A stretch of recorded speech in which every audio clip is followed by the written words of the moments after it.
ಇವತ್ತು doctor CJ Roy ಅವರು ಈ ದುರಂತ ಏನಾಗಿದೆ ಅದು ಅತ್ಯಂತ ದಿಗ್ಭ್ರಮೆಯನ್ನು ಉಂಟು ಮಾಡಿದೆ. ನಾನು ಕಾನ್ಫಿಡೆಂಟ್ ಕಂಪನಿಗೆ ಕಂಪನಿ ಪ್ರಾರಂಭ ದಿನದಿಂದಲೂ ಕೂಡ ನಾನು ಅದರ ಲೀಗಲ್ ವಿಚಾರಗಳನ್ನು ನೋಡ್ಕೋತಾ ಇದ್ದೆ. ಆನೇಕಲ್ ಭಾಗದ ಮತ್ತು ಬೆಂಗಳೂರು ಭಾಗದ ಕೇಸುಗಳನ್ನು ಲೀಗಲ್ ಆ ಟೀಮನ್ನು ಲೀಡ್ ಮಾಡಿಕೊಂಡು ಪ್ರಾರಂಭದಿಂದಲೂ ನಾನು ಕಂಪನಿಯ ವಕೀಲನಾಗಿ ಇದ್ದೆ. ಇವತ್ತು ನಾನು ನ್ಯಾಯಾಲಯದಲ್ಲಿದ್ದಾಗ ನನಗೆ ಈ ಸುದ್ದಿ ಕೇಳಿ ಅತ್ಯಂತ ದಿಗ್ಭ್ರಾಂತನಾದೆ. ಅದು ಒಂದು ದೊಡ್ಡ ಆಲದ ಮರ, ಅನೇಕ ಜನರಿಗೆ ಆಶ್ರಯವನ್ನು ಕೊಟ್ಟು ಅನೇಕ ಕಷ್ಟ ಕಾರ್ಪಣ್ಯಗಳಲ್ಲಿ ಅವರು ಭಾಗಿಯಾಗಿದ್ದರು.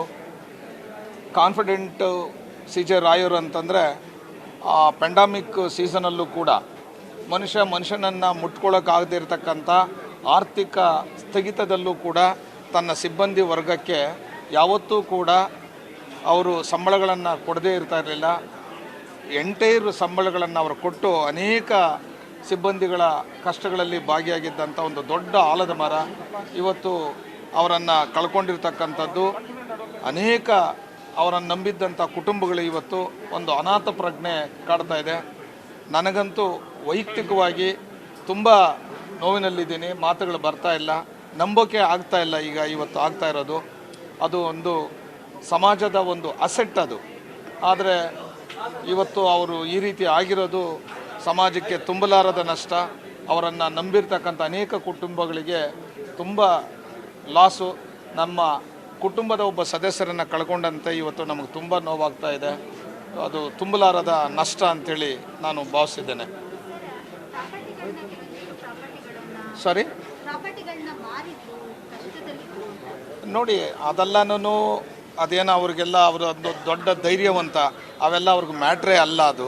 ಆದರೆ ಅದು ತನಿಖೆ ಆಗಬೇಕಾಗಿದೆ. ಇವರು ಈ ಮಟ್ಟಕ್ಕೆ ಇವತ್ತು ಹೋಗಿದ್ದಾರೆ ಅಂತಂದರೆ ಅದ್ರ ಹಿಂದೆ ಏನಾಗಿದೆ ಅನ್ನೋದನ್ನು ತನಿಖೆ ಆಗಬೇಕಾಗಿದೆ. ಇದು ಅರ್ಲಿ ಸ್ಟೇಜ್ ಆಗುತ್ತೆ.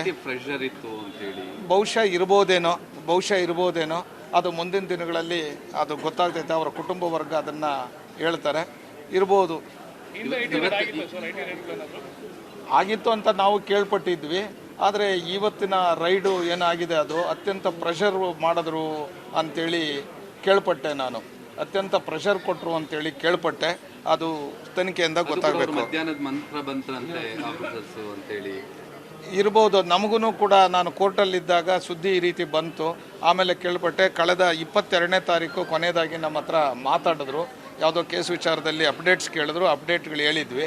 22 ನಂತರ ಆಮೇಲೆ ಅವರು ಇರಲಿಲ್ಲ. ಆಮೇಲೆ ಸೋಷಿಯಲ್ ಮೀಡಿಯಾದಲ್ಲೂ ಕೂಡ ಕಂಡಿರಲಿಲ್ಲ. ಇತ್ತೀಚೆಗೆ 26ನೇ ತಾರೀಕು ಗಣರಾಜ್ಯೋತ್ಸವ ದಿನದಂದು ದೇಶಕ್ಕೆ ಶುಭಾಶಯಗಳನ್ನು ಕೋರಿ ಗಣರಾಜ್ಯೋತ್ಸವದ ಮೆಸೇಜನ್ನು ಇನ್ಸ್ಟಾಗ್ರಾಮ್ದಲ್ಲಿ ಬಿಟ್ಟಿದ್ರು.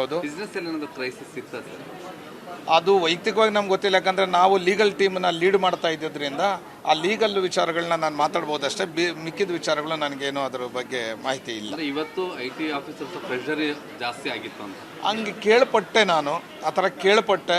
ಅದ್ರ ಬಗ್ಗೆ ನನಗೆ ಸಂಪೂರ್ಣ ಮಾಹಿತಿ ಇಲ್ಲ. ಕೇಳ್ಪಟ್ಟೆ ಆ ರೀತಿ. ಬಹುಶಃ ಇರಬಹುದು.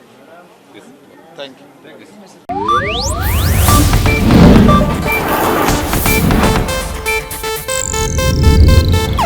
ಇದು ಏಷ್ಯಾನೆಟ್ ನ್ಯೂಸ್ ನೆಟ್ವರ್ಕ್ ಪ್ರಸ್ತುತಿ.